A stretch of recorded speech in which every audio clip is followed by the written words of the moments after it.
How you doing, sir? I'm doing good. How are you? Corporal Watt with the Millsboro Police Department. The reason why we're making contact, some lady came out to report that you've been sitting out here for over 4 hours. Okay. And we're just trying to find out what the deal is, what's going on. I'm sitting here minding my business, not doing anything. You got any credentials? I'm not going to provide that just because of a call. Burnville, Texas. You told her that you're a correct? Well, yeah, that's what I told her. Okay. Do you have any credentials? Yeah, but I don't want to provide that right now. Why not? Huh? Why not? Because it's optional, and I just don't want to provide it right now. What's that? Because it's optional. If you have to provide credentials to what you're going on, and you have to report it to the dispatch center that you're out here. No, but I didn't tell you that I was. The video opens with a deliberate warning. The narrator immediately frames the situation as one many people fear, minding your own business, only to have police summoned because someone felt uncomfortable. Viewers are told this isn't just another encounter, but a lesson in why knowing your rights matters. The promise is clear. What's about to unfold will show how one calm, informed citizen forces an officer into an uncomfortable retreat, and the audience is urged to stay until the end to see the accusation that started it all. I told her I was. I'm not telling you that I'm one. Well, this is private property, you know. What is private property? What is private property? This roadway here? This road is private property. How is this road private property? Because it is. It's a development. It's run by the HOA. Where's the signs that says private property? There's no signs that says trespassing there. There's a public street, and there's no signs that says private parking there or private property. There's absolutely no signs. There's none. There actually is, probably out in the main entrance. Where? So I actually know where the HOA person lives. Well, over there is probably private property, but not here.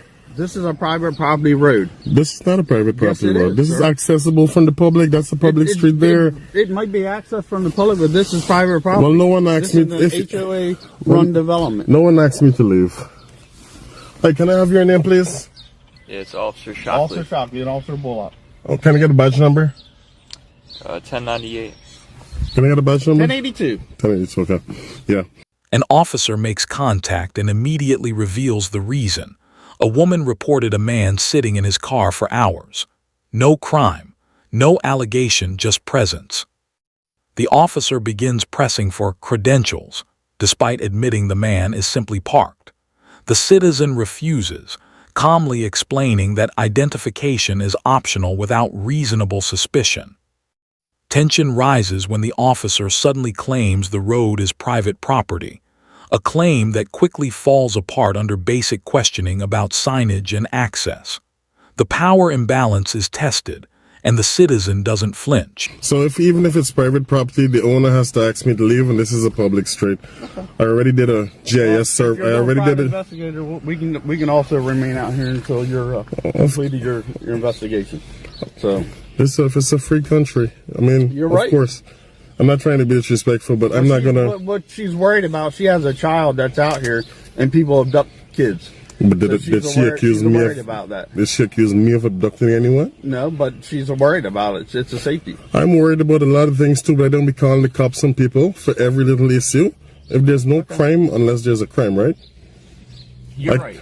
Yeah. Well, your tag doesn't come back to anything, so I'm going to be running everything else. So, if you don't mind me asking, what are you investigating? Huh? What are you investigating? Okay. Yeah. Okay. But I just don't like to identify just because someone calls. You understand that? I just don't like to identify just because someone called. Burnville, Texas State, absent RAS. There's no probable cause for you guys to get my information. And that's the reason why I don't want to call. I know he's going to probably want some retribution because I know my rights. But I'm not asking that lady to identify. I gave her a courtesy of telling her what I'm doing here when she approached me, and I thought that was the end of it, but apparently not. I didn't have to. As the conversation continues, the officer's narrative starts shifting.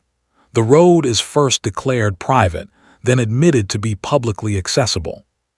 The citizen requests names and badge numbers, flipping the accountability back onto the officers. When the officer admits no crime has been reported and the vehicle is legally parked, the encounter quietly pivots. The justification for the stop weakens and the authority posture softens. The backpedaling begins. I could have stayed silent and not say a single word, right? And it's my right not to identify. Why she's concerned. I have a lot of concerns too, but if I'm not breaking the law, right? Should I identify? Should I just give up my Fourth Amendment rights? Well, no one's asked you for your information. Yeah, he did. Okay. That officer did. Well, you don't have to give it to him. I know, but you heard what he said just now. What? I have your tags. I'm going to run your information. I'm going to run everything. Just because they invoked my rights. You think that's fair? I'm not doing anything you're parked wrong. on a public street. Yeah. A lot of people park in a public street. That car is parked in a public street. So, you're right. It's a public roadway. So you can park here. We're more concerned about what's going on. Yeah, but I dispelled your fears. Yeah, I said you're right. Okay. what I'm doing. You guys have the tags, so no, you know, right? And not a single person reported a crime. They're just a suspicious car. Suspicion is not a felony or a misdemeanor. Yeah, I know. Right? That's why we made contact with you. Exactly. And I'm talking to you, right? I didn't have to say a word. I could have just stayed silent the entire time, but I'm not that type of rude person who just doesn't say anything. We're all humans, right? So I prefer to just communicate a little bit, but I'm not gonna give up my rights just because of her fears. At no point in time did I trespass on anyone's property. I stayed in my car. This is the safest place I can be. Yeah, and I told you why we made contact with you. I heard you. Okay. I heard you. So, yeah. But do you have any questions? yeah, am I gonna be is there gonna be some sort of retribution just because they invoked my rights by this guy here? I understand. You sound reasonable. You sound like a professional, honestly. There are not too many cops who are professional like you and level-headed. Yeah, I appreciate that. You're right. It seems like you know your laws. Yeah, I'm very much aware of all of them, yeah. But no. We're good to go as long as you don't have any more questions. Yeah. And you can verify I'm not disrespectful to either of you. I just want to invoke my rights and be left alone because I will try to tell people, okay? If in my neighborhood someone parks a car, they're there for several hours, of course I'd be concerned, right? Yeah. But what I would do is just document their license plate number, take a picture of the car, but I'm not going to call the cops on someone for no reason. Yeah. You know, if I see them trying to sneak into someone's property, well, that's a different story, right? But someone just sitting in their cars, you know, I got to understand their fears can't trump people's rights. You know, to just be here on a public street. Yeah. Right? I mean, I wouldn't do that to your son. I mean, I'm just assuming you have a son or whatever. No matter what color they are, I wouldn't do it. And maybe that's something that people need to be aware of, you know? Yeah. This section becomes the philosophical heart of the encounter. The citizen explains calmly and clearly that suspicion is not a crime, and fear does not override constitutional rights. He acknowledges human concern, but draws a hard line. People cannot be forced to identify or move simply because someone feels uneasy. The officer now listens more than speaks. The interaction de-escalates, not because of police authority, but because the citizen refuses to surrender his Fourth Amendment rights. But you have to understand the day and time we're in. Listen, it's always been danger from way back then to now. We're in the safest times we've ever been in right now with level of security that we have. Okay, Yeah. Things were worse back then. We have a lot of security. There are cameras everywhere. The minute you call a cop, That they're here. doesn't mean things don't happen. No, things do happen. Don't get me wrong. But nothing is happening here, right? And things happen everywhere, so we can't be calling you guys for every single little thing. Imagine if everyone did that. You guys would be stretched thin, right? From one call to the next, to the next, to the next, to the next. Imagine that. We gotta be rational and think about when we call the cops, man, instead of wasting resources like this. Say, ma'am, hey, do you have the license plate number? We have the tags, and we'll send an officer just to drive by and observe. And I think that's how it should be. Yep. Okay. I mean, Well, I hope you agree and understand where I'm coming from. yeah, I hear you. But I'm gonna get out of here. Okay. I appreciate you, man. All right, do you have a car? Can I get the CAD number? I want to request that 911 call and hear exactly what that person said. So they came to our police department. Oh, they actually came all the way there? Yeah. Well, the incident number then, so I can Let me go get it for him. Thank you.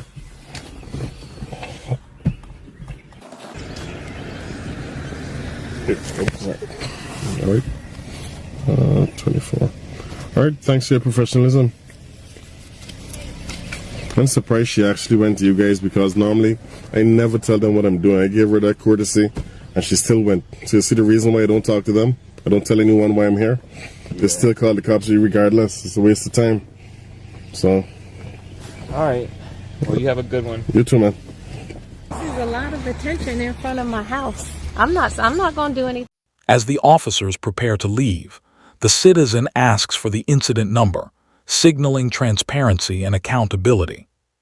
Immediately after, the woman who triggered the call confronts him. What unfolds is a tense but revealing exchange. She admits neighbors were alerted, fear spread, and assumptions were made despite no illegal activity. The citizen dismantles the logic calmly, explaining how documenting behavior is reasonable, but calling police without a crime wastes resources and escalates fear unnecessarily. I'm just wondering why all this attention in front of my house. I don't feel... I gave you the courtesy by telling you what I was doing here to dispel any fears, and yet you still went and called the cops on me. You just said you went there. You're the only person who I told what I was doing, so it is you. No, I told my neighbors that that's why you were here, because we've all talked. Well, I'm not doing anything illegal, and I didn't even have to tell you what I was doing. I could have stayed quiet, left my windows up, and not said a word to you. But I chose to be respectful to you because I saw you had a kid, let you know why I was here, but still they called the cops on me. This is the reason why I never tell anyone what I'm doing. I can't speak for what other people do. I wasn't even home. I left and I'm here, and then I got two cop cars in front of my house. Domino effect. You told someone and someone went and reported me. So that's what a neighborhood does. We take care of each other. Well, you could say, well, he's here for a good reason. At least that's what he said. Let's just take a picture of his car. We got little girls, we got kids. And I got kids in my neighborhood too, and I don't call the cops on people who park there. And you know what I do? I take note of the car, take a picture and document the license plate number and a watch. Yeah. There's no crime until there's a crime. So what you'll need to do, and here's the problem. This is a private roadway, but the only thing is what he's saying.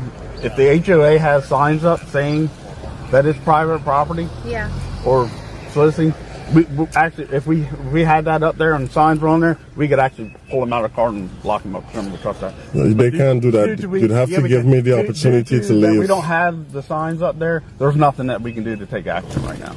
Mom, let me tell you how trespassing works. You'd have to give me the opportunity to leave, okay? Exactly. And he said he would pull me out of the car. You see what? No, I exactly said. You see what happens? We would have to give you the chance to leave. You see what happened? No, he didn't. What was his words exactly? We could have pulled him out of the car.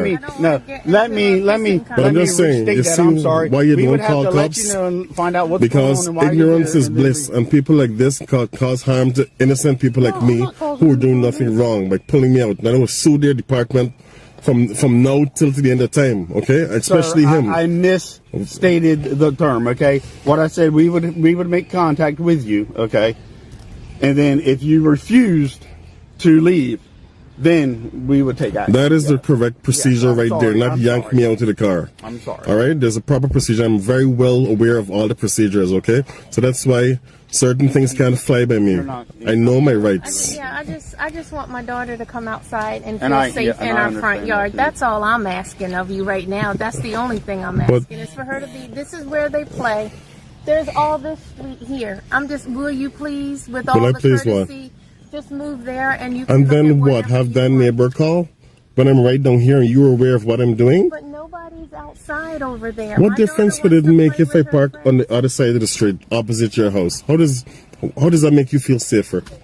Can you just explain that to me? My kid doesn't want to come out. I talked to her about stuff, and it's just... Mom, please teach your daughter the law and people's rights and tell them I'm not here to cause them. The final segment exposes the emotional core of the conflict. The woman insists her child feels unsafe, not because of actions, but because of unfamiliarity. The citizen responds with uncomfortable truth. Fear cannot justify violating rights. He challenges the idea that police presence made anyone safer, pointing out that nothing changed except tension. The video ends with a blunt reminder from the narrator. This entire situation existed because people don't understand the law. The final message lands hard. Record the police, know your rights, and never let fear rewrite the Constitution.